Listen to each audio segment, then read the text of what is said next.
na tinatanong din ng fans. Oo nga. Nangyayari kaya? Balik-tambalan ba? Balik-tambalan natin sa Healing Balik-tambalan Hearts. na. So, nasagot na yung gusto. Pero isang klaseng balikan kaya?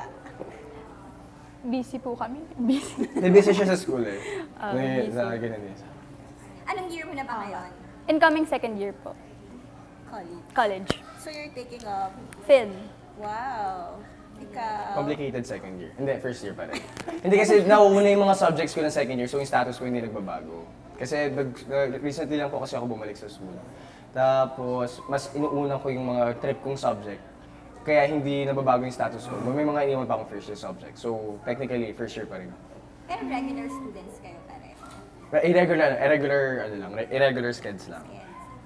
So, ang galing, paano yung, paano nababalance yung time for work and Same yun sa amin eh. TTH lang yung pasok, tapos MWSS. Yun yung work.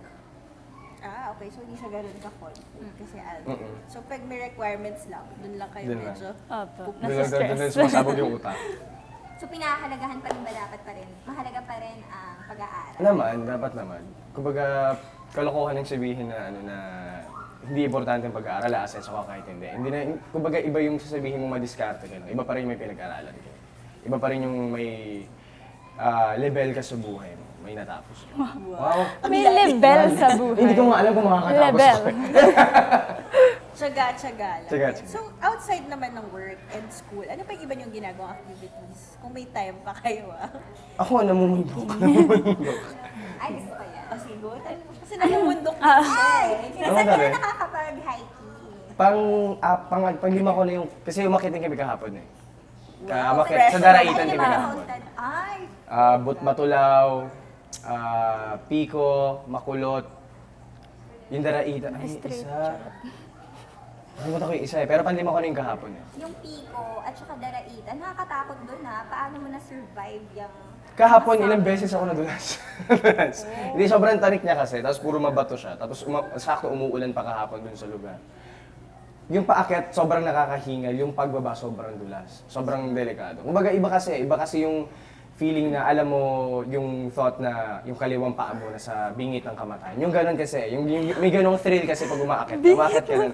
May ganung thrill talaga siya lagi. Pero once na nandun ka na sa taas, sobrang worth it lahat na makikita mo. Paano nag-start yan? Yung interest mo dyan? Bigla, si Rojan Cruz kasi yung nag-ano sa akin, buong buo. Si Rojan Cruz. Si Rojan Cruz yung nag-introduce sa akin. Hindi bigla, nakita kami sa isang guesting. Tapos sabi niya, gusto umakyat ng bundok? O sige, okay lang. Bukas, ha? Agad? O sige.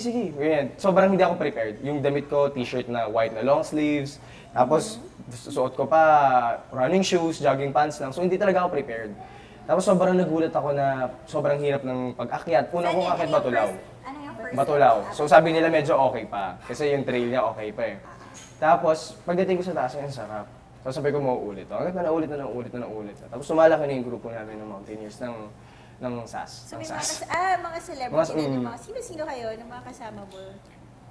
Sila Alden, sila Luis, sila Kylie, Bea, Rojon, yung girlfriend niya, si Dayan, sila Winwin, sila Ate Hazel. Dami rin namin. So, ang galing kasi after yung mga pagod sa trabaho, at least, eto iba may yung something. feeling kapag Kumbaga, pinapagod mo na yung sarili mo sa trabaho. Papagurin mo pa rin dito. Para makakita ng magandang view. Pero worth it naman. Hindi po, basta pag inaalalayan niya ako, ending ako yung nag-aalala. Lagi siya natutumba or nadudulas. Or, basta ako ang taga-salo.